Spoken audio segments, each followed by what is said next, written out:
Taufik. Hi, Taufik. Yes, Miss. So please admit Bapak Tombak. Bapak Tombak Matahari. Okay, Miss. Thank you so much.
Please, could you please answer or respond me? Halo, Miss. Hi, Taufik. Hi, Miss. Hi. So you can, you can let the audience, okay, come in, and then please make sure, okay, that you admit Ibu Kitsi Emerson. Taufik, Dina, or Utari. Please, could you please answer or respond me? Oh, okay. So we can Please make admit sure. the. Wait. Please make sure Ibu Kitsi, okay. Hi, Miss. Okay, Hi. Miss. So you can join us, okay. Let's the audience, Catherine. And then please make sure, okay, that you admit Ibu Kitsi Emerson. Okay, Miss. Please could you please answer or respond? Oh, okay. So we can Please make admit sure. the Wait, please Ibu Kitsi, please admit Ibu Miss. Kitsi. Okay. Okay, Miss. Okay, Miss. Hi, join us. Okay, last the audience, Catherine. And then please make sure, okay, that you admit Ibu Kitsi Emerson. Okay, Miss. Please could you please answer or respond? Oh, okay. So we can Please make admit sure. the Wait, please Ibu Kitsi, please admit Ibu Kitsi. Okay. Okay, Miss. Okay, Miss. Hi, join us. Last the audience, Catherine. And then please make sure, okay, that you admit Ibu Kitsi Emerson. Okay, Miss. Okay, Miss. Please already. Oh, okay. So we can Please make admit sure. the Wait, please Ibu Kitsi, please. Yes, you can admit all the participants, please. Hi, last the audience, Catherine. And then please make sure, okay, that you admit Ibu Kitsi Emerson. Okay, Miss. Okay, Miss. already. Oh, okay. So we can Please make admit sure. the Wait, please Ibu Kitsi, please. Yes, you can admit all the participants, please. Hi, last the audience, Catherine. And then please make sure, okay, that you admit Ibu Kitsi Emerson. Okay, Miss. Okay, Miss. already. Oh, okay. So we can Please make admit sure. the Wait, please Ibu Kitsi, please. Yes, you can admit all the participants, please. Hi, last the audience, Catherine. And then please make. Hello, Ibu Kitsi. Hello, Ibu Nuno. How are you? I'm good. How are you? I'm good. I can't figure out how to make the virtual background. Just I'm using okay the e-poster. I know, but I Uh, can't find the virtual background button.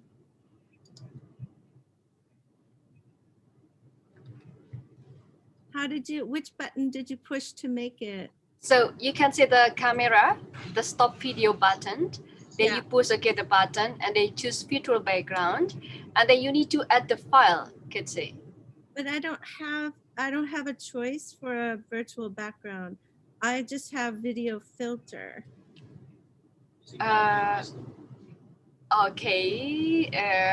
Maybe that's just because the Can- computer or your operating system.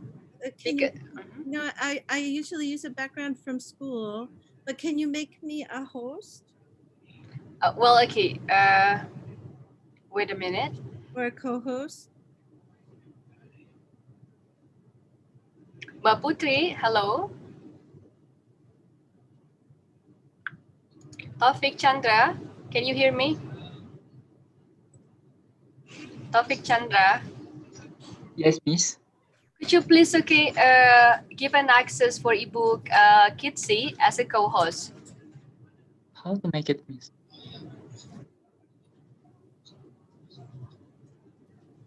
Okay. Yes, you're the co-host now, okay, ebook Kitsi.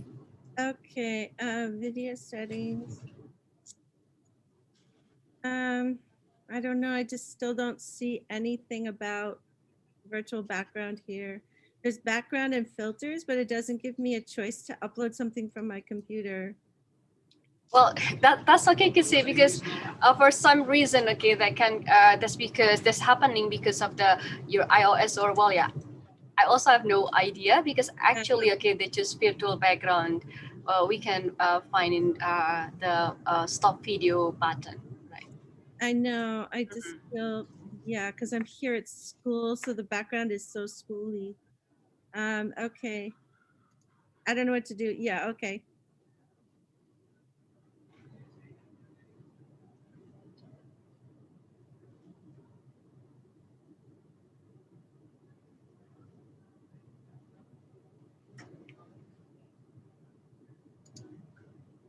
Okay, I guess I can't do it.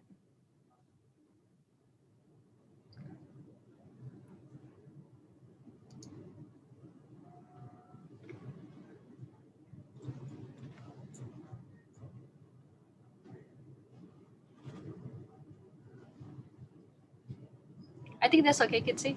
Okay. All right. Okay, so good afternoon, everyone. So happy Friday. It's really good to see everybody here on Friday, the 13th of November 2020. Well, yeah, my name is Nuno. I'm a lecturer of Visual Communication Design program, Sampura University, and I will be your moderator for today's event. And welcome to respected guests, my students and colleagues. Bapak Tombak, as the head of Visual Communication Design, Sampura University, welcome.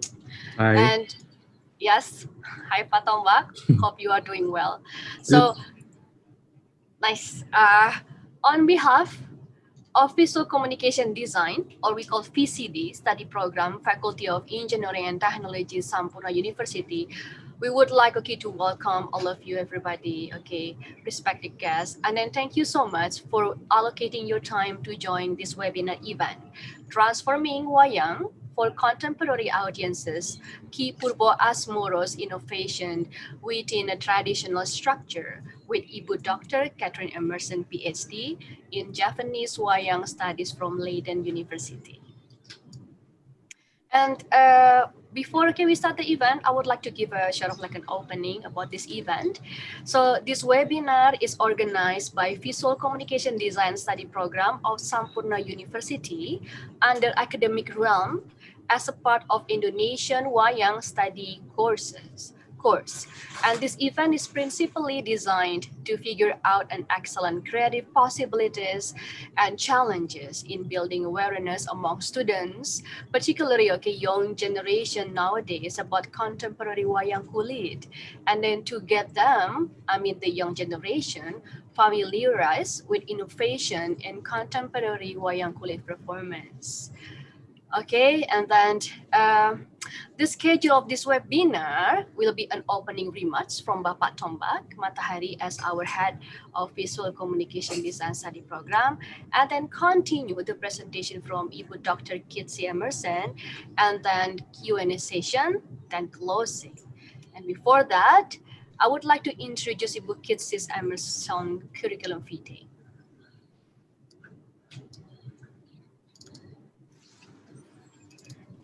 So Ibu Kathryn, yes, I would like Hi, to Bu. introduce you. I'll read to your CV, okay? Okay. Thank you.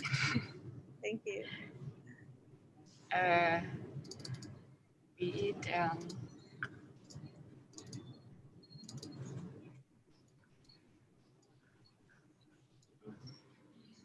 so Ibu Kathryn, Ibu Dr.Kathryn Emerson, PhD, MA, biasa dipanggil Ibu Kathryn, was born in Michigan, United States of America, and sebagai penulis buku tentang wayang educational package. And then, so dissertasi S3 from Universitas Leiden, the Netherlands, in June 2016. And sebagai penerjemah spontan untuk pagelaran wayang kulit. And well, yeah, a lot of performances you've been working on. And then the third, sebagai koordinator tur wayang dan gamelan ke luar negeri. And kegiatan mengajar orang luar negeri relates to gamelan and wayang kulit. And then also, Bukit was doing a lot of activity as a pelaku workshop dari luar negeri, and as a sponsor and coordinator, wayang kulit performances, live streaming, and also spontaneous translation from wayang kulit performance for the community in abroad. Well, yeah, that's a big picture about Ibu Kathryn. And we would like, Ibu Kathryn, to share expertise. Again, before that, I would like, to please Pak Tombak to give an opening remarks. Please, Pak Tombak. Okay, thank you, Bruno. Good afternoon, everybody. Good afternoon, Ibu Kathryn. It's such a pleasure. It's a great honor for us to having you here to teach us about wayang. And this is a really great topic anyway, transformation wayang for contemporary audience. Anyway, so I was so amazed with your resume, Bu Kitsi. Even like, you know, the you studying Wayang until PhD. Even myself, last time I watched Wayang is actually on high school, and then the last time I watched Wayang is on your show in the last month. So it's really, I know for me as an Indonesian people, it's been great honor for you to study about our culture. And thank you, Bu Nuno, for doing this webinar. I believe this is gonna be a great knowledge for our students in Wayang subjects, even for public as well, to hear about what Ibu Kitsi studying about Wayang. So without further ado, I think time is yours, Bu Kitsi or Bu Nuno. So I will watching and I will follow your lectures. Thank you very much. Thank you so much, okay, Papa Tombak. Thank And you. I would like, okay, to please Ibu Kitsi to share your expertise and experience on transforming Wayang for contemporary audience. Please, Ibu Kitsi. Okay, thank you so much. Enjoy the event, everybody. Thank you so much. Can you see my screen? Yes. Okay.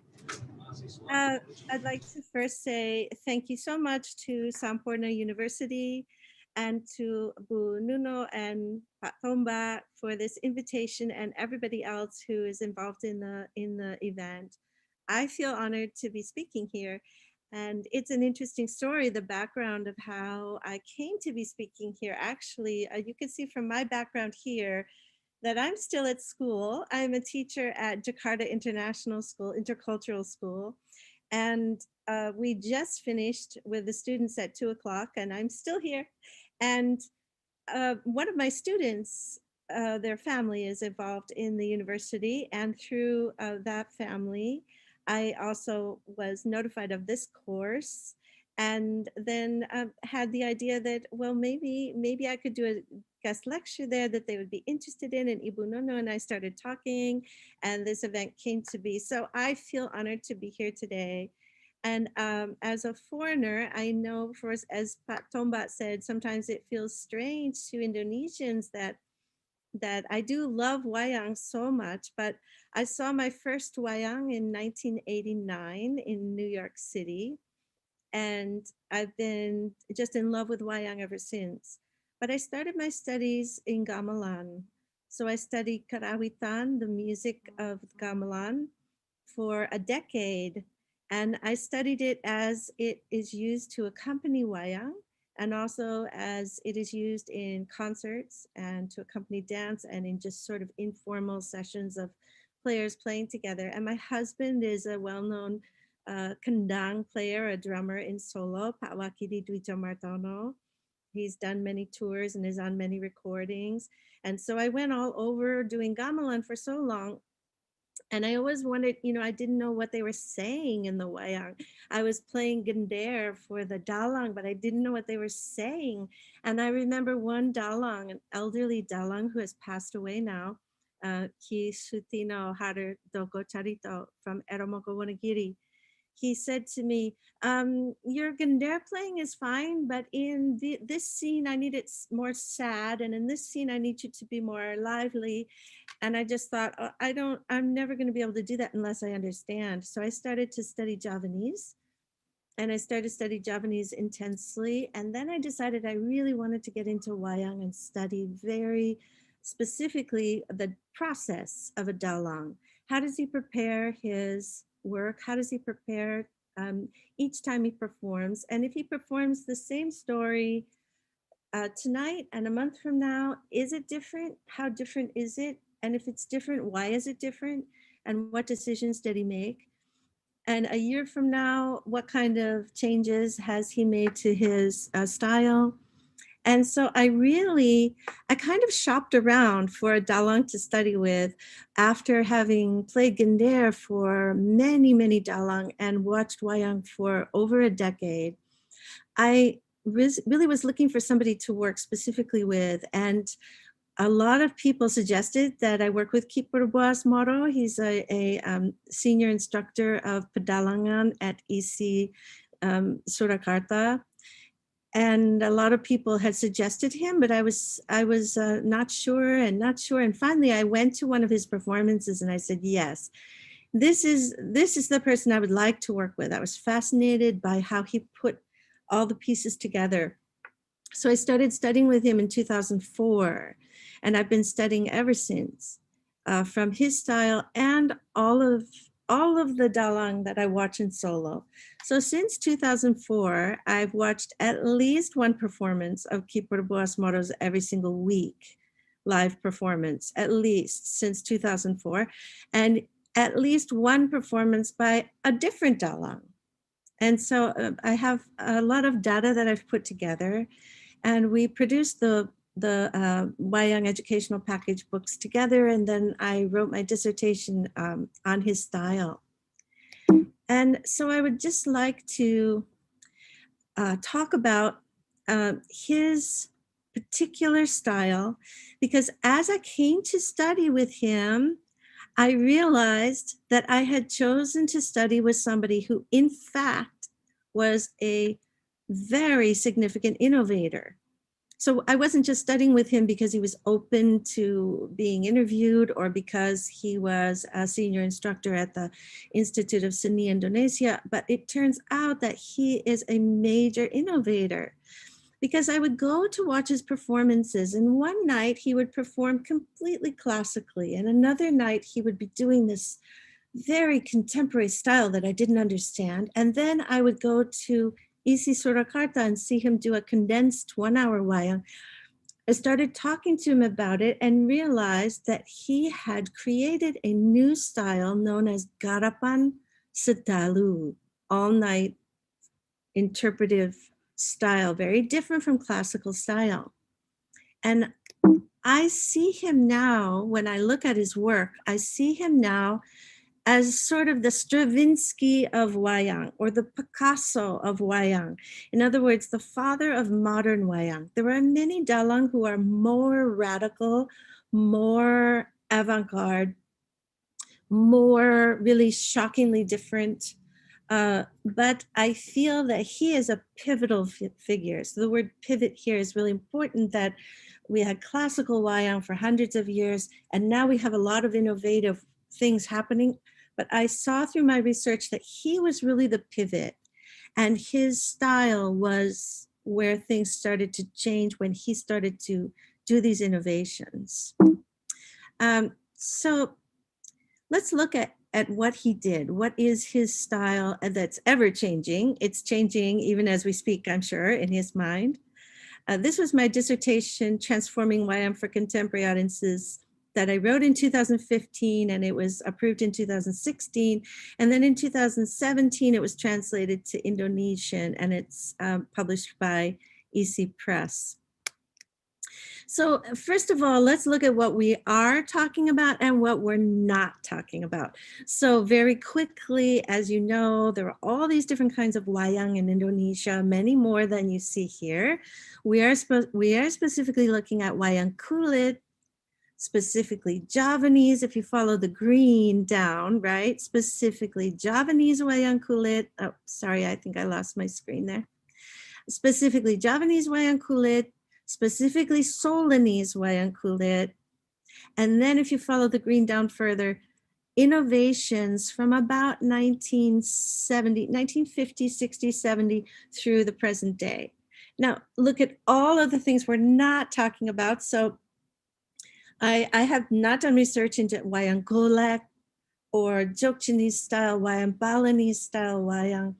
Wayang that is outside the traditional scope.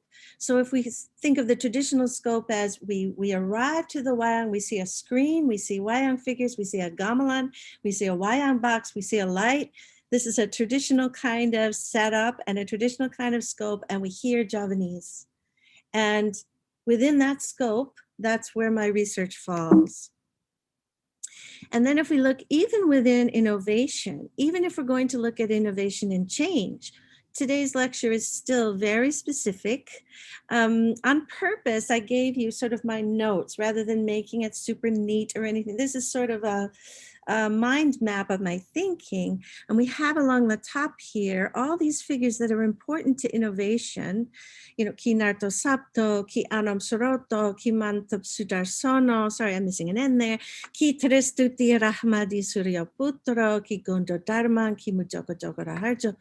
But ki purbo asmoro made something different. All of those previous innovators had small pieces of innovation, but Ki Purpo put things together into a new system, which is what we're going to talk about. And then after him going down the side there, Ki Sigit Arianto, Ki Chahyo Kuntadi, Ki Seno Nugroho, who were very sad, passed away last week. Ki Anom Duijo Kanko, Ki Bayu Pamukas, all of those more modern, younger generation Dalang are making small innovations within Keeper Moro's style, but as far as I see, have not created a new system.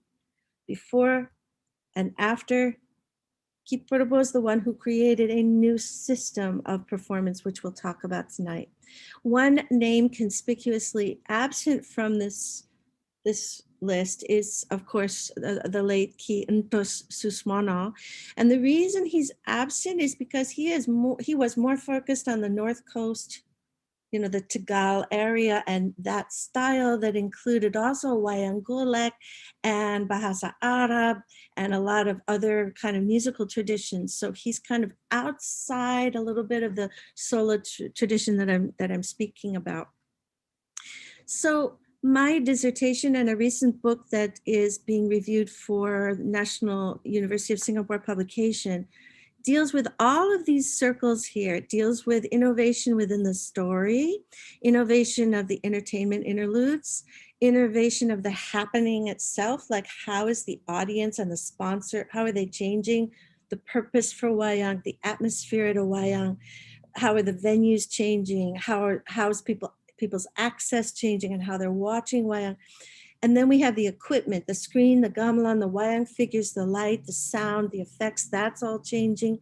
And then we have the people, the dalang, the musicians, the pasindan, their education, their process, their rehearsal, how they're seen within society, their daily life. All of this is changing, and we could speak about innovation in all these areas. But today we're going to focus on the story. So we're not going to be focused on the entertainment interludes. We're not going to be talking about the stand-up comedians who are the dandut singers or the rock bands on stage. We're just focusing on how the story itself is treated. And even then, we could talk about what stories are being performed. That's changing. Plots and character interpretation are changing. Gamelan accompaniment is really changing. The literary content and techniques, the movement techniques are changing, just like they did from ballet to modern dance. We have a new set of movement techniques and the Wayang figures themselves. But today we're going to be looking at dramatic structure.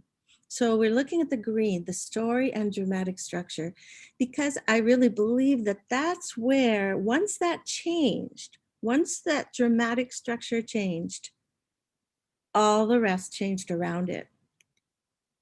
So let's just look at a traditional Wayang, and I'm sure you've heard about a lot of this through your coursework, and people who are visiting this link know this, so we'll go through it somewhat quickly. A traditional Wayang has to start in a kingdom. So it doesn't matter what the story is. It doesn't matter if ultimately the story is going to be about this magical amulet, or whether the story is going to be about a haunted forest that needs to be settled, or whether the story is going to be about some magical body of water that's transforming the area. It doesn't matter. Every story is going to start in a kingdom, and not just any kingdom. There are a limited set of choices. It has to be a major kingdom. So if we're looking at the Mahabharata, we need to start the story in Astina or Amarta or Dwarawati, the kingdom of the Kaurawa, the kingdom of the Pandava, the kingdom of Krishna. These are where we need to start. And all traditional Wayang for over 200 years, maybe we could even say 250 years, start in a kingdom. And 2.5 hours of the performance are going to be set in that kingdom. Different places, the audience hall, the female quarters, the outer courtyard. But the first 2.5 hours is going to be within different places within that one kingdom. And I was just thinking that maybe we would think today about make a comparison to a Western fairy tale. And I think even though I know I see there are 99% at least of Indonesian audiences, maybe if you're not familiar with Wayang stories, it might help to compare this to, let's say we were telling the Cinderella story, right? Let's just say we were telling the Cinderella story. That would mean that even though Cinderella is the central character, she's the fascinating character. And the evil stepmother and the ugly stepsisters, they're really interesting. And the fairy godmother is super interesting. And the way she changes the pumpkin into a chariot and the rats and the mice into horses for Cinderella to drive to the ball. Even though all that's true, if it were a Wayang story, it needs to start in a kingdom for 2.5 hours. And it's going to start in the prince who's getting married and putting on the ball in his father's kingdom. And so if you think about that, I don't mean to be criticizing classical Wayang at all. Classical Wayang is beautiful. But if you think about it, that is a little bit of a different kind of dramatic form, that all these interesting things are going to happen later, but we are going to start in the father of the prince's kingdom. We're going to be there for 2.5 hours before we talk about anything else. The next scene in a classical Wayang, still within the kingdom, there's an entire scene in very classical Wayang of the past and palace Wayang, where for 15 minutes, the king looks at the gateway going into the female quarters and admires its beauty. There's a 15-minute narration that's memorized when dalang are young. That's all about the beauty of the gateway, and it doesn't change from performance to performance. So in the first scene, we hear a long narration, maybe 30 minutes long, 20 minutes long. Beautiful narration, beautiful piece of music. But it's describing the kingdom in the same way. It doesn't matter if it's Astina, Amarta, Dwarawati, whether it's the heavens. I measured it once, and if we have about 1,200 words of this narration, maybe 100 to 120 of them are at all specific to the kingdom. Mostly it's the same narration, the king and the throne and his carpets and the smell of the flowers and the sounds of the craftsmen in the kingdom. And it doesn't matter what the story is, it doesn't matter where the kingdom is, that's what we're going to hear. So in Cinderella, we would hear this whole description of the king's kingdom that would be the same for any other fairy tale, any other story. And then the king would go into the queen's quarters, admire the gateway, the same as he does for every single other story. And then we would go into the female quarters, and there would be a long narration describing the beauty of the queen. Now, it doesn't matter what the queen actually looks like. There's a long, descriptive, beautiful narration. This is meant to this is culture. This is the feudal era, right? Then villagers would listen to this and admire their court. And it doesn't even matter if the king is somewhat corrupt, but we respect the court, we respect the king, we respect the queen. And here we are, when the show started at 9 o'clock, it's about 10:30 now, and we're still. We've heard that the prince is going to be married and he's going to have a ball to try to find his potential wife. But that's all we've heard, and it's 10:30, and a Western theater performance will be over by now, right? And then still in the female quarters, the king comes in classical performances, and he repeats to the queen what was decided in the audience hall. So when you had a really creative dalang, classical dalang, they might have made a big debate in the audience hall.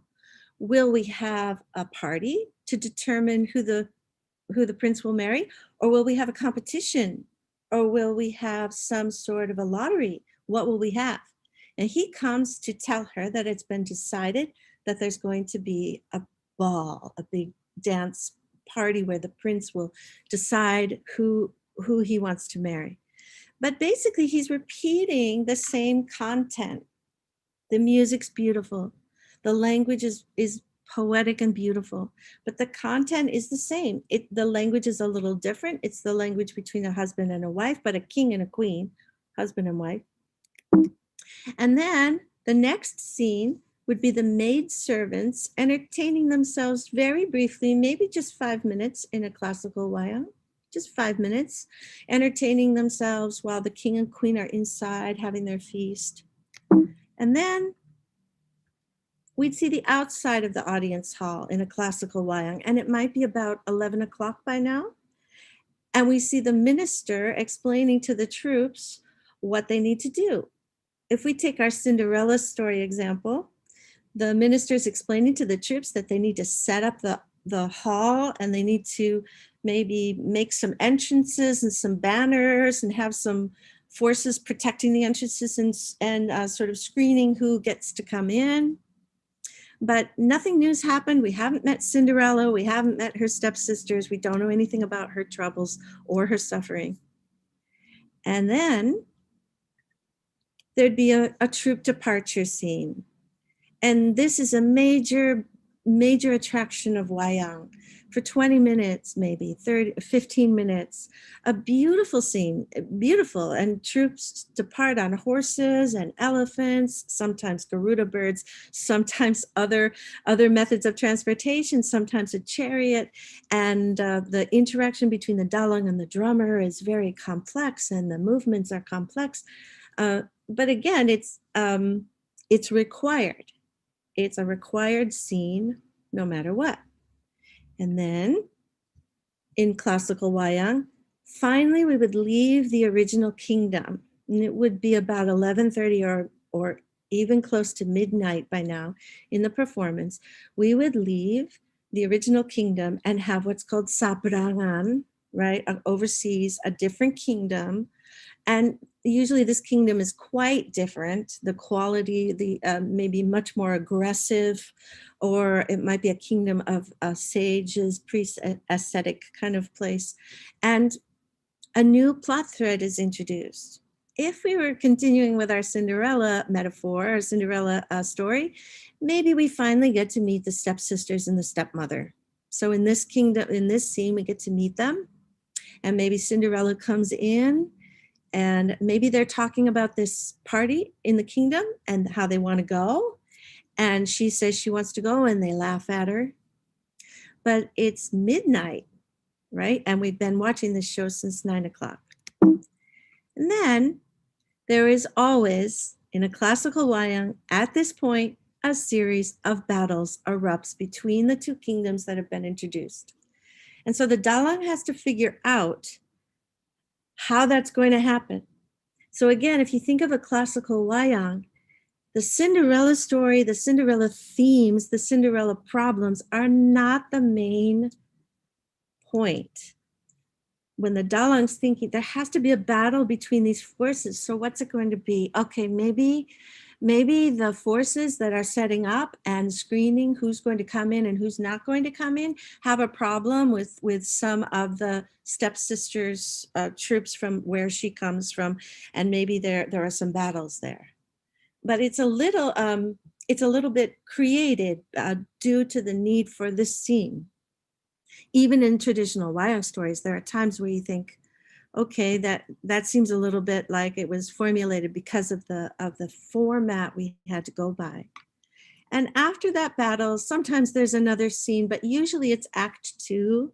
The musicians move into a different type of melodic system that they're playing in called patet songo.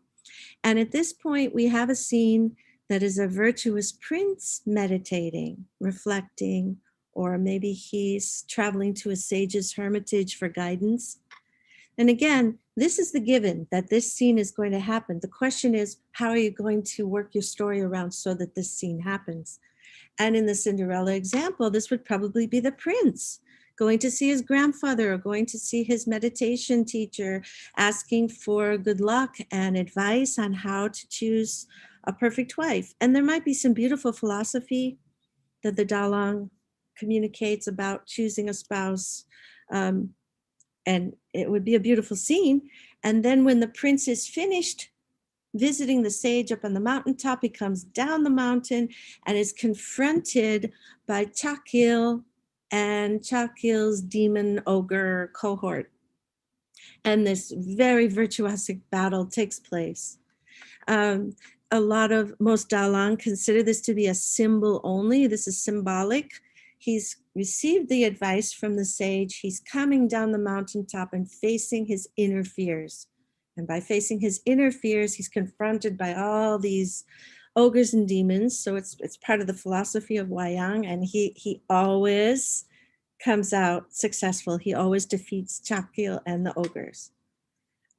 Then usually there's a scene, not always, but often called Sintren, which I've noticed often features a female character, although I've never really gotten confirmation of that. But usually a female character somewhere in the forest, or it could be another palace scene. And in this case, we would definitely have, if it were a Cinderella story, we would have Cinderella meeting up with her fairy godmother. This is often a place where a god of some sort comes down from the heavens. She'd definitely be meeting up with her fairy godmother. Her fairy godmother would be saying, okay, you can go to the ball, but at midnight you have to leave. And yes, I will give you a chariot. I will give you a beautiful dress, but at midnight it will all turn to rags and a pumpkin and rats again. So be very careful to leave by midnight. Then this is the scene where we would probably see that. And then it would be Act 3. The musicians would move again into Papet Manuro, which determines the kinds of pieces they play. And Act 3 usually starts with a court scene. This would definitely be the ball, the dance party. And we would have the dance party and everybody would arrive.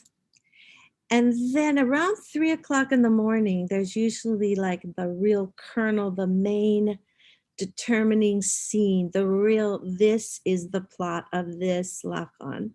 And for the Cinderella, it would be when midnight, she runs off, her slipper, falls, and the prince finds it and goes around and tries to figure out who it belongs to, and figures out that it belongs to Cinderella and asks to marry her. That would be sort of a scene they would probably do very quickly. It's already 3 a.m.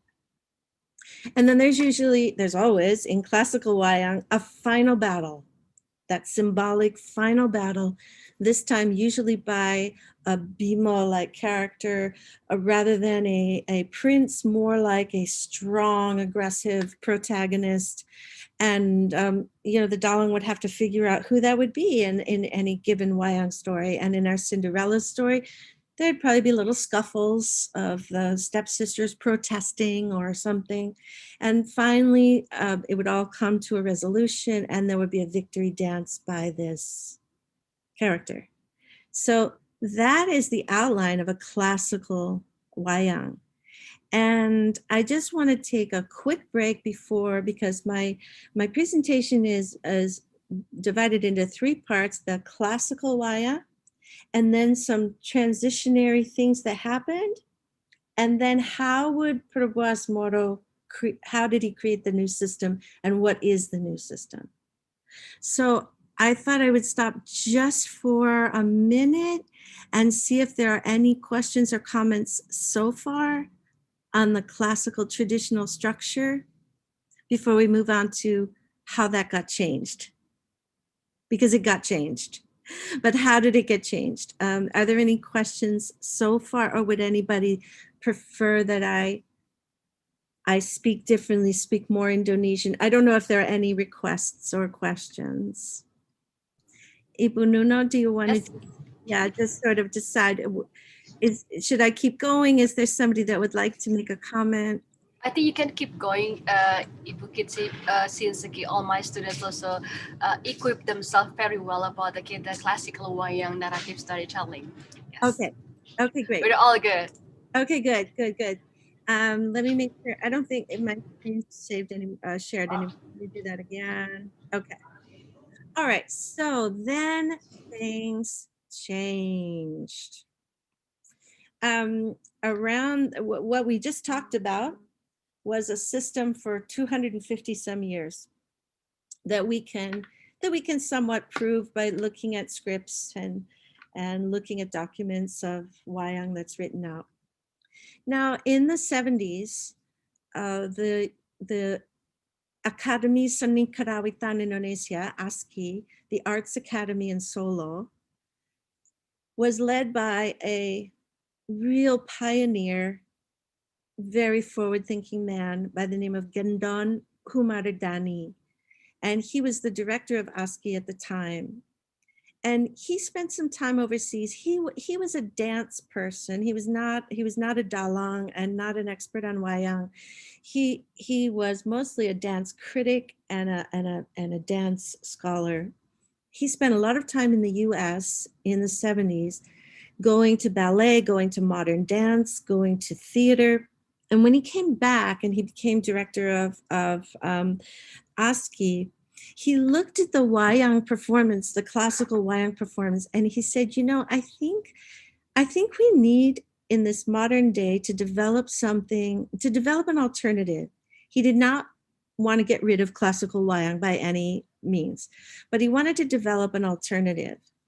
And I think it's really important to understand his point. When I did my dissertation and I was doing my research, I read all of the letters, speeches, all of his writings that I could get my hands on. And I think there's a certain amount of misunderstanding about what he actually wanted to create. He did not come back from the West and want to Westernize Wayang. He also did not want to shorten Wayang. And he wasn't trying to do something that would make Wayang more palatable to Western audiences. That's not it at all. He had a much deeper intent. He wanted to take the essence of a story and communicate that in an intense way to Javanese audiences. He came back and he looked at Wayang through new eyes, having been traveling all over, and he said, Wayang performance is like this huge container and you have a tiny amount of water. Let's try and match the size of the container and the amount of water. We can increase the amount of water and the amount of real and important content. We can shrink down the container and make them fit. He said, if we have a story, we need to look at what's the point? What's the theme? What's the essence of the story? And start there and forget about the protocol and the ceremony and the structure. We don't have to follow this set of scenes. We don't have to have every character greet each other formally with all this court protocol. Let's do the point of the story. So if we took the Cinderella example, we'd be looking at Cinderella's suffering. Let's look at her suffering, the unfairness of the situation. And let's start there and now worry about what kind of scenes that we have to have. And so he formed the Pedalangan department. There was not a Pedalangan department. There was only a dance and a Karawitan department. He formed the Pedalangan department and he gave them a mission to come up with performances of each common story, Dewaruchi, Tiptoning, each Babad Wonomarto, Wiroto Parwo, each story, and have it reflect the essence of the story. And so the original instructors of the Pedalangan department, besides teaching, they became a kind of a think tank for this new style. And they created it. Yes, it ended up being shorter. Because when you take away the troop departure scene and you take away all the introductions and you take away the narration about how beautiful the opening, the gateway is, and you take away all that, and then you expand the part about Cinderella a little bit, you end up with maybe a 2-hour Wayang or a 1.5-hour Wayang that's structured completely differently. And that was called Pakaliran Padat. And over the years, every instructor at EC in the Pedalangan department at STS, at ASCII, and then STSE, and then EC as it changed names, was required to create these. And for many decades, students, as a graduation requirement, had to either create one or perform one that already existed to help popularize it and socialize it. And so this became a big thing that was happening. And Perbuas Moro was going to school there during those years. He went to school there in around 1985. And he learned all about this Padat style. His father was a classical Dalang, so he grew up with the whole classical tradition. Then he went to junior high school and college, well, high school and college in town, and learned about the Pakaliran Padat movement. And when he left school and started to perform, he realized that no one in the public realm cared about Pakaliran Padat, and that the classical Wayang was changing, but it was changing the completely opposite direction of Pakaliran Padat. So when he came out and started his professional life in the 90s, he realized that opposite from Pakaliran Padat, the entertainment interludes were getting longer and longer and longer. The battle scenes were getting longer and longer and longer with all sorts of sound effects and visual effects. And the troop departure scenes were getting longer. And the actual part of the story was getting thinner, we could say, because they were so quick to get onto just the battles and the entertainment interludes. And so he thought, well, he often says, this is like two railroad tracks that will never meet. What's going on inside the walls of the conservatory, this Pakaliran Padat, very idealistic idea that we're going to talk about theme and things like that. And then what's happening outside, where Wayang is turning into kind of a show with the entertainment interludes. And so he received an invitation to perform in 1989. He received an invitation to perform at Anam Soroto's house on Anam Soroto's Watonan Republiki. And this was a very famous gathering of Dalangs, very famous performances, and renowned Dalang all gathered there. And he received an invitation because he was a graduate of STSE, and they said, we want to see what's happening.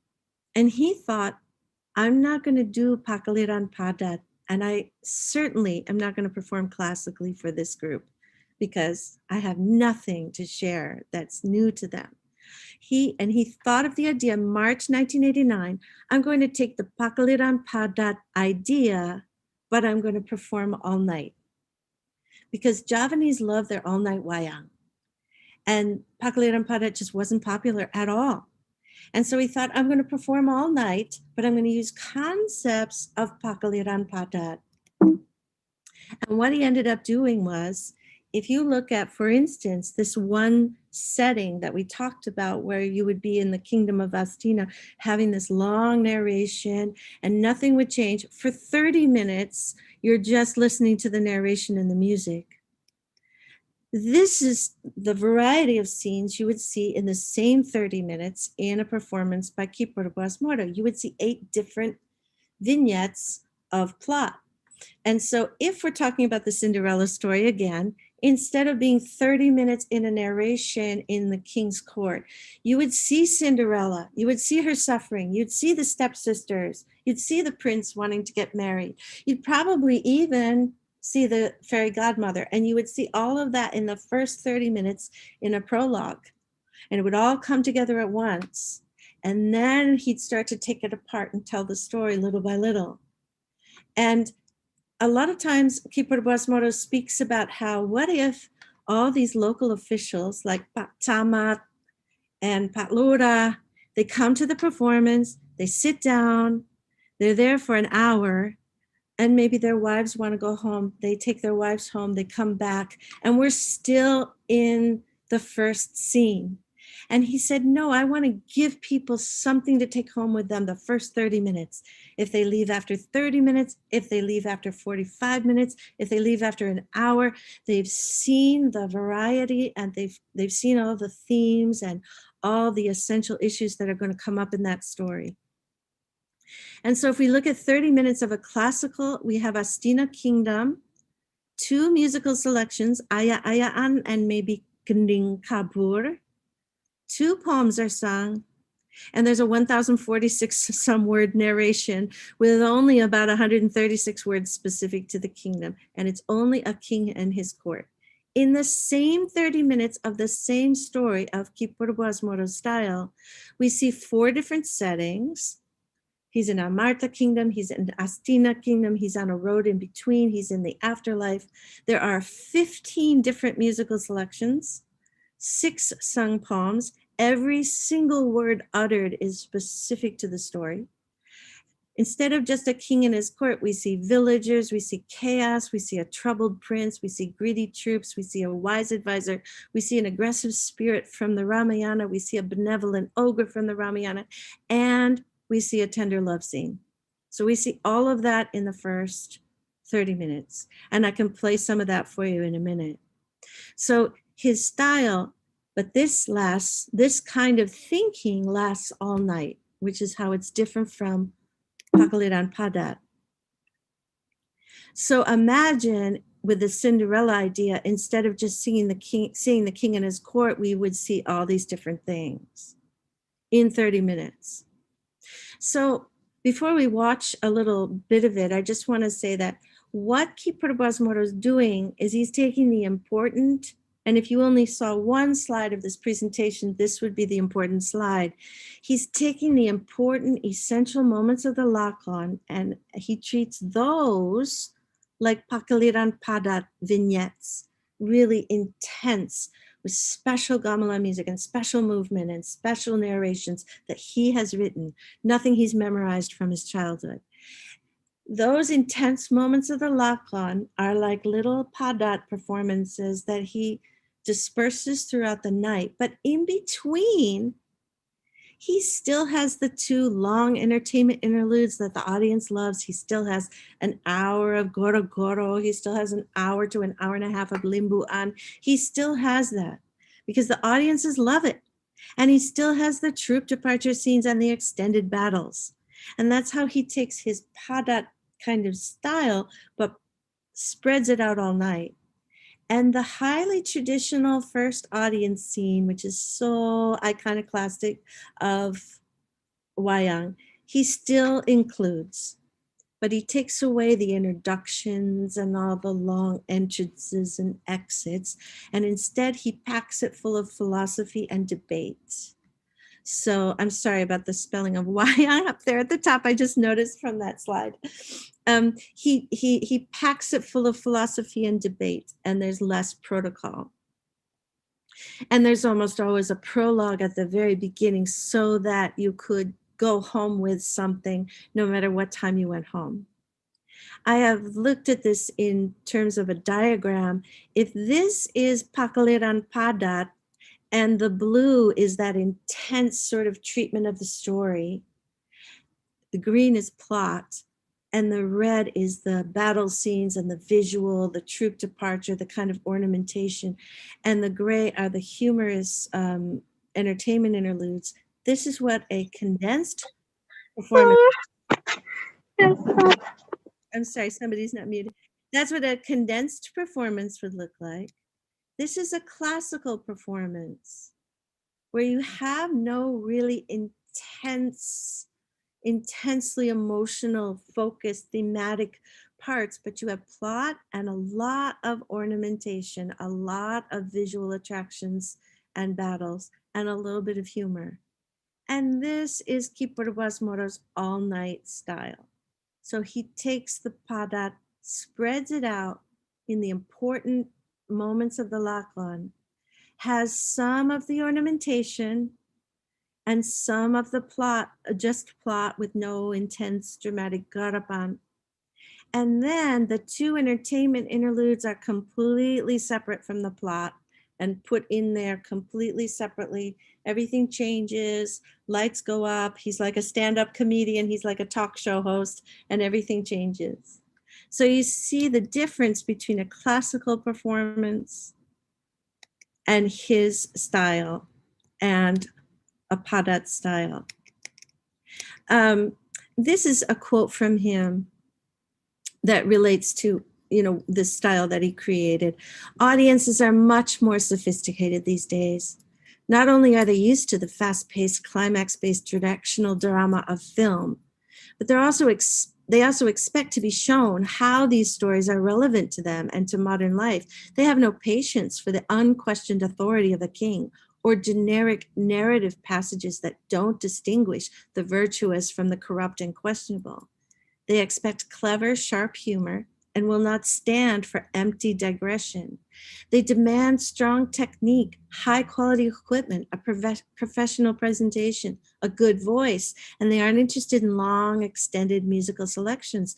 That being said, however, they may be much less familiar with characters, plot lines, and ancient literary phrases than their elders, and they may need to be led along in the cleverest, most discreet, and most respectful of ways throughout the performance. The classical style of the past is for moments of nostalgia and for those interested in preserving something from history, but it's not what is going to keep Wayang alive. Wayang is not like an artifact that simply needs to be taken out and delicately dusted off or occasionally mended here and there. It needs to be developed, and it requires innovation to keep it alive and relevant. Yet at the same time, we must retain its integrity and depth as an art form. This is my challenge as a modern dalang. So what I would like to emphasize here is that we are not talking, I'm not talking about stand-up comedians, pop bands, rock bands, smoke, dry ice, flashing lights, colored lights. I'm not talking about any of that. I'm talking about this dramatic, radical innovation in the way the story itself is told. And this is something Kipur Moro came up with.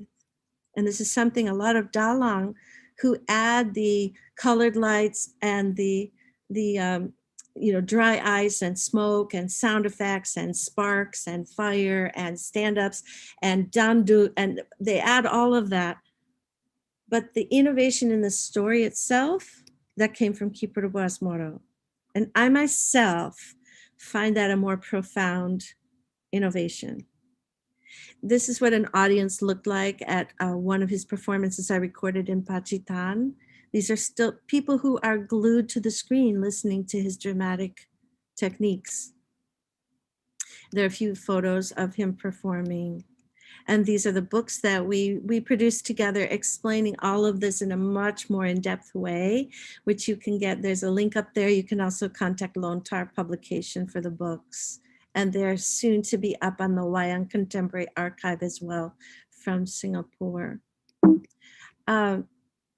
So I just want to repeat that we're talking about the way the story is crafted. And he is definitely the Stravinsky of Wayang, the Picasso of Wayang, in the way that the story is crafted. Now I can show you a brief, by the way, we have a performance tonight happening with one of Kipur Moro's students, proteges, who's now quite famous, Kisigit Arianto from Rembang. And he's going to be performing just for 1 hour. The time is wrong there, actually. He's going to be performing from 9 o'clock to 10 o'clock, 1 hour tonight, with English interpretation at that link. Let me just play a very brief, before we take questions and comments, a very brief excerpt from one of these performances that I'm talking about here. Okay, hold on a minute, let me get my, so this is an example of, instead of starting with a court scene, he's going to start with these many little vignettes, and he's going to introduce all the themes within 30 minutes of the entire show. This is from Wahyu Makutoromo, Garapan style. So the style of Kipur Moro. I hope this is the right one. Hold on just a minute.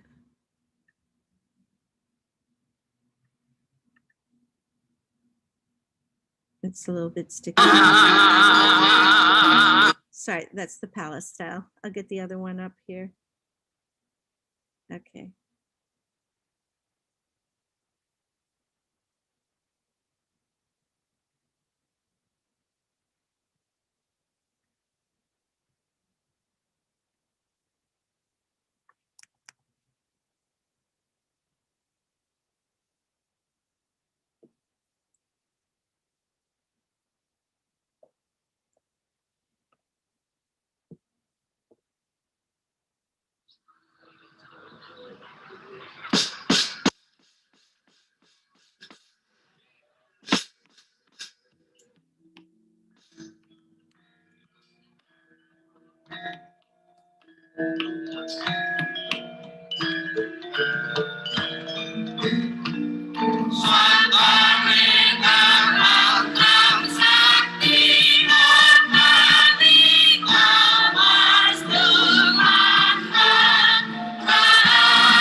Jagate wis tuwa, gorek bumi gonjing, Indo prakempita gunung jugruk, njebluk muntah lahar blabar nerajan padisan. Angin lesus nyapu tanem tuwuh, toyaning samudra mumbul gumulung anelem daratan, endut panas mubal saka telenging bumi, banjir ladu balik patuh geger kepati pating jerit mungsi urip. So good example there is that he wrote that himself. So of course that's a small piece of poetry he wrote himself specifically for this lakon. It's nothing he memorized since birth like the long narrations from a classical wayang. And this wayang is not starting in a court scene by any means. So with Wahyu Makutoromo, there's an amulet, there's a boon that's going to, a piece of knowledge actually, that's going to be handed down from the gods. And he's describing the natural disasters and the tumult and the chaos that's overtaking the world. And in 2007, there had been earthquakes and mudslides and all of these natural disasters. And very radical idea to start with the idea of these natural disasters rather than starting with two maidservants and a king and the same narration. And when you see this in Wayang today, because it's all over, many performers are doing this. It was something developed by Kipurbo Asmoro to put into the all-night Wayang, inspired from those shortened Wayang from the conservatory. And we'll just watch a little bit more. So his innovation was to find the solution of how to make this popular, because at the conservatory it was not popular. So how to bring it back into all-night Wayang, encase it with the entertainment interludes and battle scenes, and make it palatable, make it attractive, make it dramatic for the common audience. We'll just watch a little bit more.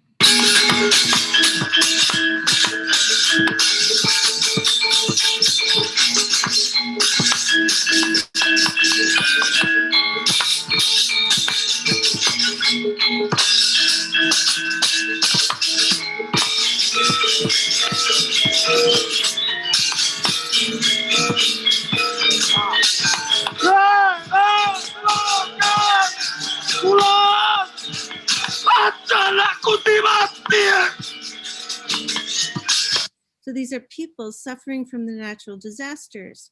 These are commoners suffering. And there is no piece of traditional music to play for that.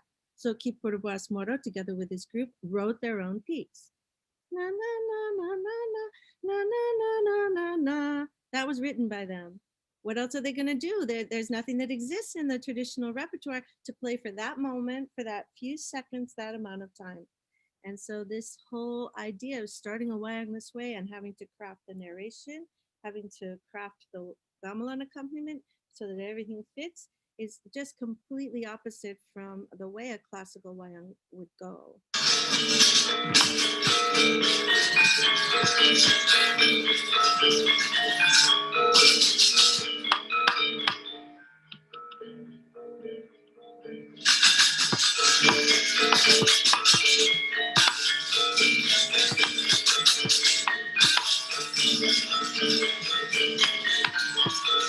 So we saw Arjuna watching over the destruction with a concerned emotion. And now we're going to see the Karowa just making fun of it. It doesn't matter what happens to them. There are relief programs to pay for their suffering. We'll just keep enjoying our life. Hoy! Ah, hiya! Ha ha ha ha! Ha ha ha ha! Hoy! Ayo lay! Ha ha ha ha!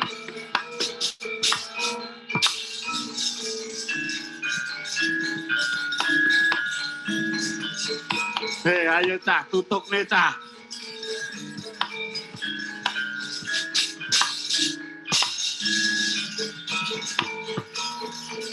Hei, kuwi botole digawa. Hei, gendule aja kari.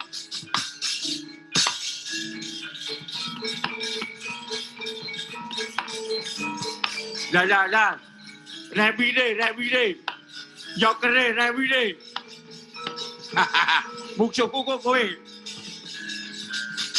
So imagine the difference between a traditional wayang, where for 30 minutes you just see the court scene, and here we've seen the chaos. We've heard a piece of poetry Kiporbo wrote himself.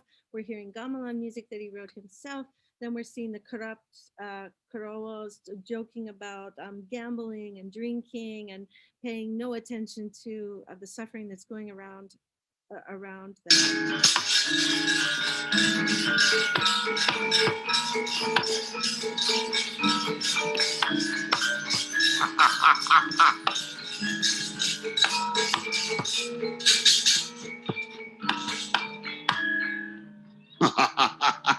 Man. Sampeyan ampun mendel mawon kok dilajengke mawon. Seneng-seneng 40 dina 40 bengi. Iya. Aku yang ngono condong cocok. Pun sing padha pating jlerit, padha kaliren, padha mboten badhok kersane. Bondo brono picis sementen kathah jengke napa? Mboten sakangge nulungi wong keserakat. Ya apik. Karo meneh sing padha katempuh bebaya kuwi rak ya mengko seneng sing ngurusi dhewe. Nek ora ya men padha golek pangungsen dhewe-dhewe. Ora sayah tutuke le seneng-seneng. Nggih, monggo wan.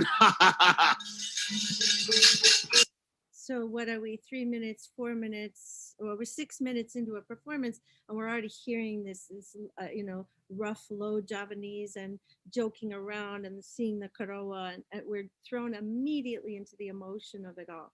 And we'll just watch a little bit more. The next scene, Arjuna comes in, he's distressed, he doesn't know what to do, and he asks advice from his advisor, Samar.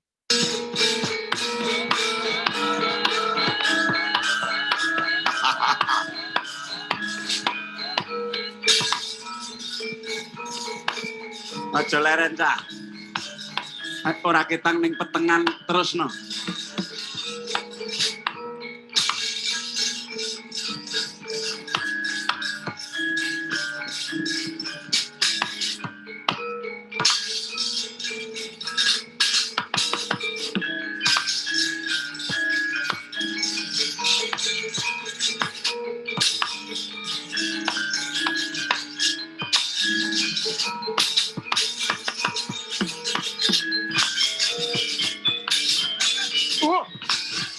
Alah. Aduh kapong gentian mati aku.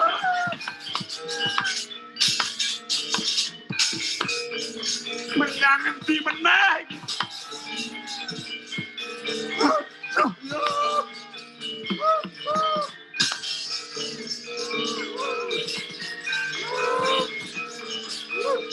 Aku mati.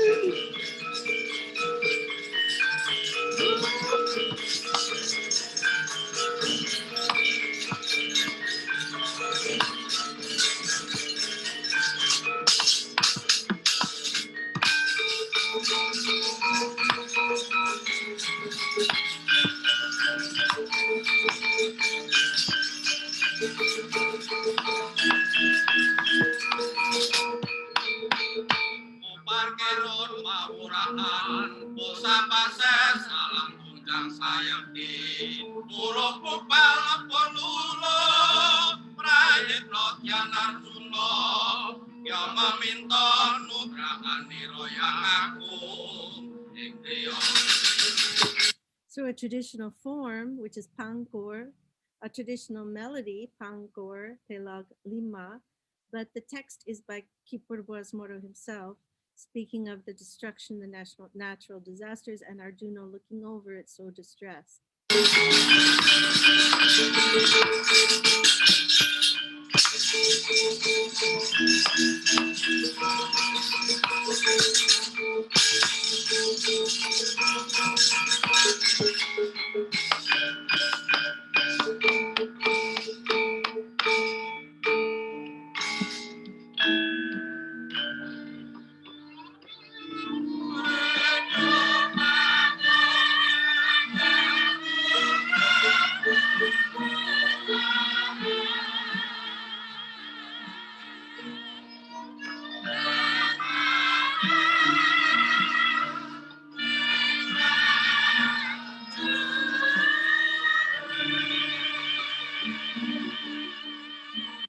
These are the kind of modern movement techniques we were talking about. Only 9 minutes into a performance of a traditional performance, you would never see this kind of juxtaposition with the character and the kayon. And all of this is used immediately in the performance to bring the audience straight into the issue at hand.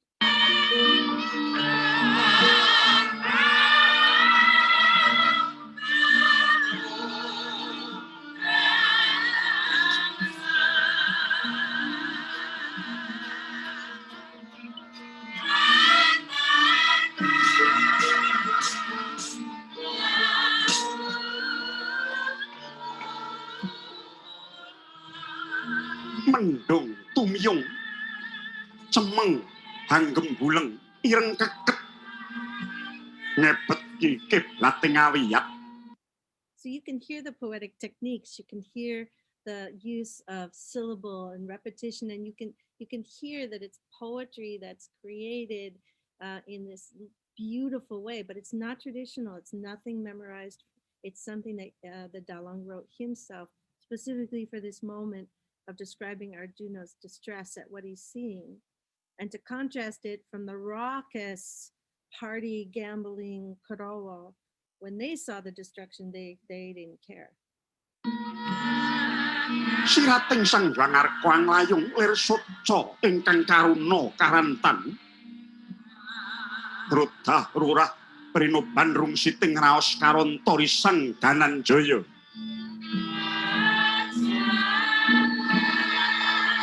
Anggenira mas paosaken kawontenaning bawana. Risaing tata panguripan. Sirnaning raos kamanungsan. Tanggap mulat pamoing tumuwuh Kilurah Badranaya.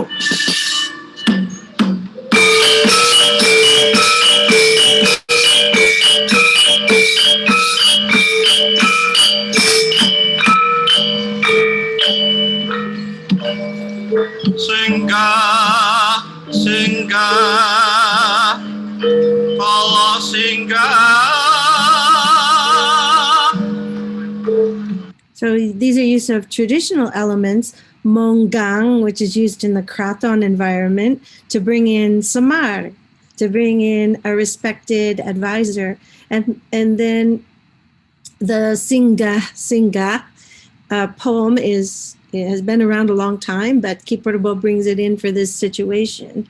So we see that traditional elements mixed with new elements. The point is wanting to tell the story of the destruction, the natural disasters, and the difference between the Kaurawa and the Pandawa response to it. And this whole idea that when they hear that there's a boon from the gods that's to be handed down as the Wahyu Makutaromo, what is their response as to how this can help solve today's problems? So different from a traditional performance where we would still be listening to the narration about the king's clothes, his throne, his flowers. We'd be hearing about, the craftsman. We'd be hearing the same narration we heard the night before and the night before and the night before. Also different from people who talk about innovation as, again, sound effects and dandut and all that, because I personally am not, again, not talking about that. I think these new ways that the actual story itself is treated is where the real radical and profound innovation is in Wayang. So I'd like to encourage people to look into that more by listening to performances by Kipur Moro and people who have studied from him, and reading the Lontar books. If you'd like to read my dissertation, I can also make that available. And the National University of Singapore has a whole plan coming up over the next few years to document many, many more Dalong who are developing this style. But looking at the story, not, again, not the fanfare of the dandut and the smoke and the sound effects. So thank you very much. And I'd love to hear any questions, comments, or discussion at this point. Thank you so much, Ibu Kitsi, for your thoughtfulness, sharing knowledge about Kipurbo Asmoro's innovation within a traditional structure. Well, now we're moving forward to the next session, question and answer. So please, I would like to open to all audience participants who would like to ask questions or share your thoughts, concerns. Well, yeah, please.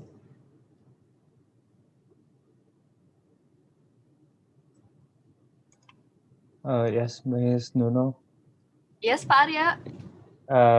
I would like to just show appreciation to Bu Kitsi. Bu Kitsi, thank you very much for sharing this to our students. And it is very interesting seeing how Wayang is appreciated from your point of view. I think it gives us a different way of appreciating Wayang. So again, thank you very much. And I have a small question. Were you previously one of the Sindens here? Not one of the Sindens. So there are a few women. There's one from Hiromi from Japan, Aggie from Hungary, and Megan from the US, and Esther from England, who have, or Dora from Hungary also, who work as a profession to go onto the stage, get all dressed up in kind of kabaya and sing.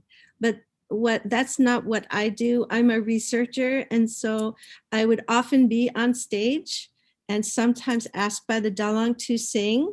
I can sing, and sometimes asked by the Dalong to play kendang or gander or to speak.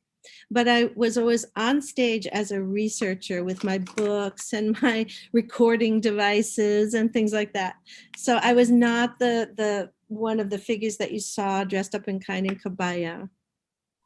Okay, thank you for the clarification, Wukitsi, because I had your information when I was writing my thesis. So I guess I need to fix that one.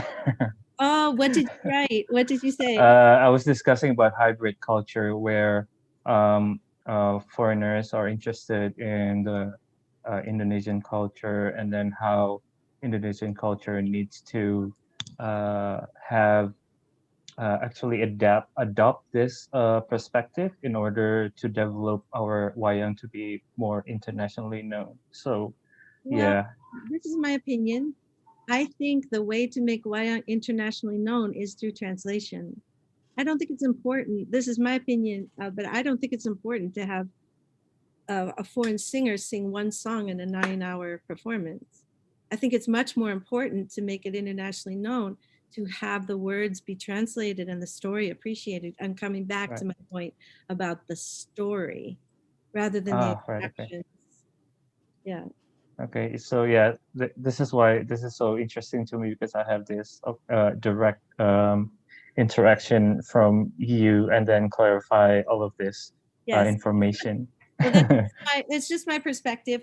But if you want Wayang to be internationally known, I don't think the international audiences are interested in seeing one of their own singing 1 or 2 songs as much as they're interested in knowing and appreciating what the story is saying.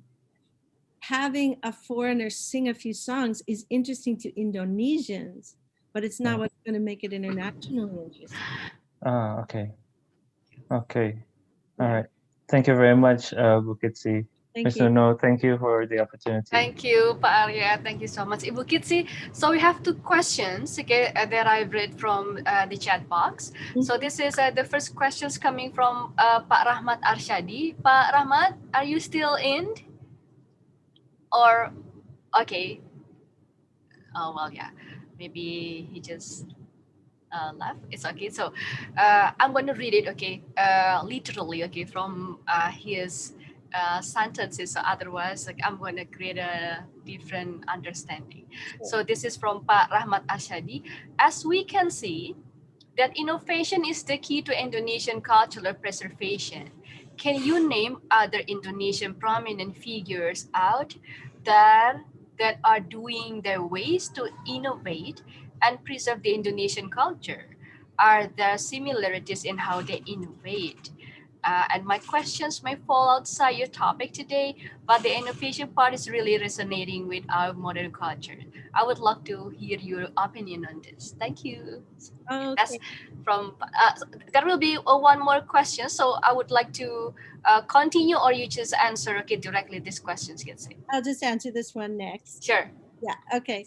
Thank you, Pak Rahmat. And my experience is limited to mostly to the arts, but I would agree completely, as you gathered from the quote by Perbuas Moro, that the key to preservation is innovation, which might seem like an irony, but it's true. The key to preserving it is that it, yeah, nut zaman kelakon, yeah, that it can follow what's happening and adapt, but with that caveat that that integrity piece stays in place. And there are so many figures that are working as innovators now, and that's the point I'd like to repeat. That for me, I'm just explaining this pivotal figure of Ki Purwas Moro. But after Ki Purwas Moro, there's so many innovators as well. I can think of Mas Nanang Hape. If you look up Mas Nanang Hape, Hape, and you look him up on Instagram, he's doing some really amazing work with bringing Wayang out completely of the context of a screen and a light and things like that, and telling Wayang stories in such a different way, and doing so much important work with Wayang Orang that's very innovative. And if you look at Pak Wahyu Prabowo Santoso's work in the area of dance, ever since Pak Gendong Humardani's era, Pak Wahyu Prabowo Santoso has been innovating dance dramas. If you look, as he recently just passed away, but Professor Dr. Rahayu Supanga was a great innovator in the area of writing gamelan music. There's one of his main apprentice students, Penny Chandrarini, I think is the last name. You can look her up on Facebook or Instagram, Twitter. So many innovators, I can hardly even think. But if you look at the slide where I listed all the different dalang, Ki Cahyo Kuntadis, Ki Sigit Arianto, Ki Anam Twijokango, Ki Bayu Pamukas, so many innovators. Yeah. Okay, thank you so much, Bukisi. And then we go to the next questions. This is coming from my student, from Japania. Hi, Bukitsi. During the course, I studied that Wayang doesn't only serve entertainment purposes, but also educational, such as moral value, advice, religious teachings, and critics. How did Dalangs back in the day deliver different messages if they had to stick to the classical format? Right. Thank you so much. Very good question. You've been listening to your teacher very well. Yes, of course. So Wayang has always been considered as serving all these purposes. And I think back in the day, the way classical dalang would deliver messages would be more, perhaps less connected to the storyline. I think the idea of the innovation now is that we're thinking of the story was thinking of the storyline and be really focused with the storyline and all the narrations, if we're going to write some philosophy and we're going to write a debate sequence, we're going to write it related to the storyline. Whereas in the past, the classical dalang would often, you'll see a lot of classical elderly dalang who would kind of wax philosophic at any point in the wayang. And it didn't have to be connected necessarily to the story. And as a matter of fact, in the first audience scene, you bring everybody in, the maid servants and the minister and Durno, and you bring everybody in, you bring the king in, you have all the introductions. And then often the character of Bisma or the character of Boladewa would just start talking about what he's thinking about. And there would be a great lesson there. There would be a great lesson there, but it might not have anything to do with the story. And so I think they had plenty of opportunities to pass through messages, but they didn't feel they had to do it within the plot. Thank you so much. So can I just add more? Okay, Kathryn. So in my own opinion, I think it's well, we have speaking two different things at the same time. So between the pakem or canon, or the protocol, the very rigid from the classical wayang, and then the storytelling. So well, is it possible to mix up like, so if we if I were a dalang and then I would like to create a modern concept of storytelling and the storyline, but is it possible for me as a dalang also sort of like create a innovation in a pakem relates to the suluk, for instance, or like a poetry song like that. So is it possible, see, or we the dalang has to choose? To choose means doing innovations only in the storytelling, but keep follow the rigid protocol or packet canon, or so what do you think? Right. It's a really good question. So I think that I have some other charts that I didn't bring with me. There are many dalang. Sigit Arianto is one of them that it's performing tonight, who like to create new gamelan pieces, new narrations, new suluk everywhere. So you'll often, I don't know if he'll do it tonight, but Sigit Arianto, from beginning to end, everything's new. The troop departure scene, everything's new. And it's definitely possible. My impression of Kipper Boas Moro's preference for this and his specific style is about hierarchy. So the idea that the parts of the story that are really important to the story are up here and intense in that blue in that chart, really intense. And we sit on the edge of our seats and we listen. And then the troop departure scene comes and we sit back and we relax, we open up the snack box and, and we know that we're not going to be challenged by a new piece of music, but we get to listen to Sing On a Ba or Toropombang or something that we know. Although he often uses new pieces. So I think there's that idea of a release and a building up and then a release, not building up, high intensity and then relax. High intensity and then relax. And I think he does that on purpose. Yeah. So so this is I'm surprised that this is also a good innovation in storytelling. So is there any relationship with the pakem about the concept of rasa? You see, so as I know about how we can appreciate the wayang performance from the concept of rasa. So there are several scheme. We could say that from Rigu, Sedih, Pranes. So well, so what about the innovation storytelling?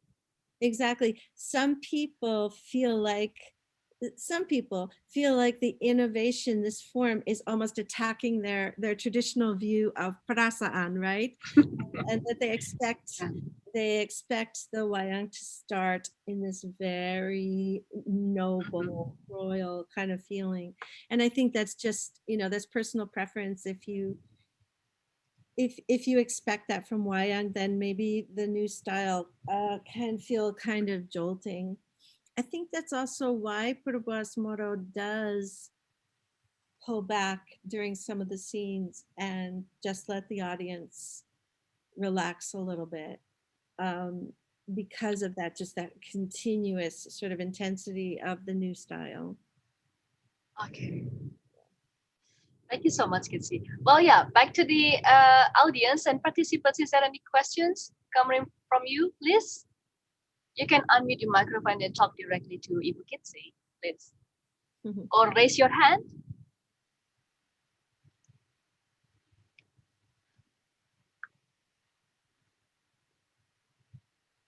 You should, Ibu Nuno, you should call on people because I can't really see who's raising their hand or. Yeah, well, up until now, okay, no one raised okay their hands. Yeah, okay. Please, everybody. So we still have around 9 minutes before we're going to end the session. So we can still have a time for 1 or 2 questions okay from the audience, please. Oh yeah, that is a question okay from the chat box. Hi, Ms. Kitsi. This is from Taufik Chandra. This is from also my students. As the contemporary Wayang performance consisting in new style, is there any negative impacts to the development of the contemporary Wayang itself? Yeah, thank you for the question. I think that's just a matter of opinion and personal preference, like we were talking about. Negative effects. I mean, if we're talking just about this treatment of the story, as I was talking about, I think it's just a personal preference. There are people who just don't want to see a story turned around and treated in a different way. And there are people for whom they just think it is absolutely the future of Wayang to turn around the story and treat it in a more essential, plot-driven, directional way. If you're talking about the entertainment interludes in terms of when it's the entertainment interlude, turning up the sound system and turning on the synthesizers and having the downbeat singers stand up and all that, that's also obviously a matter of opinion. I myself, I just don't pay any attention to it. To me, it's just a completely different thing. I'm researching the story, and when the entertainment interlude comes on, I couldn't really care less what happens. It's just a completely different thing. Yeah, agree. Yeah. Well, one more question. I think somebody, Umar Indrawan, has a raised hand. Wait. Yes, thank you, Miss. Yes, Umar. Okay, I want to ask about the Wayang performance itself. So last time, as we know, we watched together the Ki Cahyo Kuntadi performance. Yes. So I watched it with my grandfather. So he know a lot of Wayang story. Yes. At the end of the story of Wayang that performed by the Ki Cahyo Kuntadi, my grandfather said that the ending is not like this for the Wayang, for the Rama and Sinta story. So I think my grandfather said that right, the Dalang doing some improvement. So I want to ask about this. What is the purpose of the Dalang doing the improvement, which that the story is different with the real story of the Rama and Sinta? Is that okay, or is it can ruin the story, or what is your opinion? Oh, thank you very much. You, Bu Nuno, you have such smart students. They ask really good questions. Yes, they are. It must be because of your background you've given them too. Thank you for the question. And that's really interesting that you watched it together with your grandfather, so you can see the generational differences. In that particular case, it's a little different. In the case of what Cahyo Kuntadi was doing, there is a version of the Ramayana from India even, in which Sinta is Rahwana's daughter, long lost daughter who was sent down the river at birth to keep her away from him. And I don't know anything about the Indian Ramayana, but I have read in books that this version does exist in India, in various regions in India. And at some point, I started noticing it about 20 years ago. At some point, Javanese Dalang started to pick up on that. And I think somebody read a book or somebody heard about it.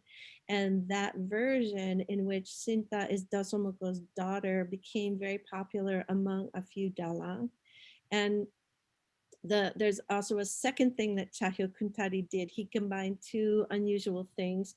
There's a concept circulating in Javanese circles right now called Rahwana Pute. And I don't know how Yeah. many know Sutejo, but Yeah. Sutejo and Butedi from Senawangi wrote a book called Rahwana Pute. And looking at the possibility that Rahwana, the exploration that Rahwana is not an evil character. Yeah. He's pitiful. He's pitiful, but he's not an evil character. And so Kitahyo Kuntari combined those two versions. So he wasn't making that up. He combined those from two very well researched and pretty popular nowadays versions. But there are cases where the Dalang changes an ending in modern Wayang. I don't think it used to happen at all, like your grandfather said, ever in traditional Wayang. But in modern Wayang, things can be changed a little bit, and it's controversial. It's controversial, and I don't think necessarily that a lot of elder Dalang may agree with it, but it does happen. Yeah. Okay, There thank you. always, yeah. Thank Yes, you. thank you. Yeah, I think there's always be pro and contra. Yes, if we could say Mhm. along the way. Well, yeah, well, because okay, towards any innovation or modernization in everything, always okay, there is a pro and contra. Well, yes, and we have to remember that the Javanese, if we just speak of Javanese, because I don't really know anything about the Balinese treatments, but Javanese have changed many of the Indian versions already anyway, right? Yeah, And so exactly. there's been innovation. When Arjuna Vivaha was created in 1100, Yeah. whatever, that must have been so radical, Yeah. right? So it's been happening all along. We very rarely in Java actually produce what an Indian audience would recognize as an Indian version. Kipur Basmara performed in India. He toured New Delhi and Jaipur and performed Virata Parawo. He performed it at a university in Jaipur, and there was a university professor who came up at the end and just bowed down to his feet and kissed his feet and said, I am so touched to see the Indian Virata Parawo treated by the Javanese so beautifully but so differently. So to Yeah. him, it was already very different, even though Kiparbo's version was what we would say was very close to traditional version. Yeah. Beautiful. Agree. Yeah, and when we look at India, so many different regions. Yes. I mean, if we knew enough about it, I'm sure there are so many different versions of the Ramayana, so many different versions Yes. of the Mahabharata. Yeah. Correct. Well, yeah. Anything else? Or any more questions? Okay. Well, yeah. This is one more questions. Going once, going twice.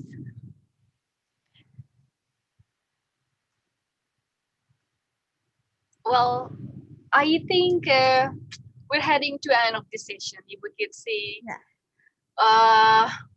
well, please give a summary, like your conclusion, and then your expectations from the young generation relates to Wayang appreciation towards preservation behaviors of Wayang as Indonesian cultural heritage. Please, if we could say.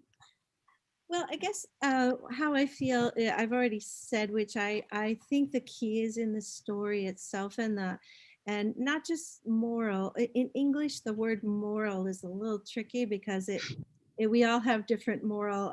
It's a little bit personal, right? But the philosophical content, the poetic content, the beauty, the aesthetic of Wayang I think that that can be communicated in very exciting, dramatic ways. It doesn't have to be boring. It doesn't have to be heavy. And as you saw from those scenes with the Perbuas Moro Wayang, I mean, there's a lot said in 6 minutes about 2 different reactions by leaders to natural disasters. And I can think in America right now, if I may be political for a moment, we've got the Karawa in President Trump is like the Karawa, and the way he's reacting to the coronavirus, whatever, you know, we'll let somebody else figure that out. And then you have another side reacting very differently. And so Wayang is relevant in everyday life for everyday situations. And I would hope that the younger generation can have the patience to give it a try and not just assume that it's old and out of date, because I bet a lot of people who think that it's old and old fashioned and static and boring haven't seen performers like Kipura Boas Moro. I also don't really have a handle on the average person, like in this group, for instance, how much of the Javanese, maybe everybody understood everything perfectly, or whether some of the narrations were a little bit too poetic, you know, for it to be able to understand. But I think that a good dalang will make that bridge and will do enough to help to make that bridge. And I just hope that the younger generation gives it a chance and is just a little bit patient. We have that same problem in the US where people just, you know, instant and Twitter and Instagram and messages, and they don't want to sit and listen and enjoy something. I do think it takes a little bit of patience. Yeah. We're on the same page, Ibu Kitsi. Thank you so much. Well, there is a message, okay, from the admin. Okay, everyone, please kindly to turn on your camera for the photo session. Well, yeah, no, okay, we are in photo session. Please turn on your camera, all the participants, because, well, yeah, this is a good moment. Yeah. Yes. Mbak Putri or Taufik, please, could you assist me? Thank you so much. Okay. So everyone, please stand by. We're gonna have 2 take of photo session. So prepare 2 styles. First style is formal style, and the second one is freestyle. Okay. I'm gonna take the picture in 1. Okay, wait. Okay. So 1, 2, 3, cheese. Okay. That is the first one. And for the second style, okay. Let me check. Okay, everyone is here. So 1, 2, 3. Okay, done.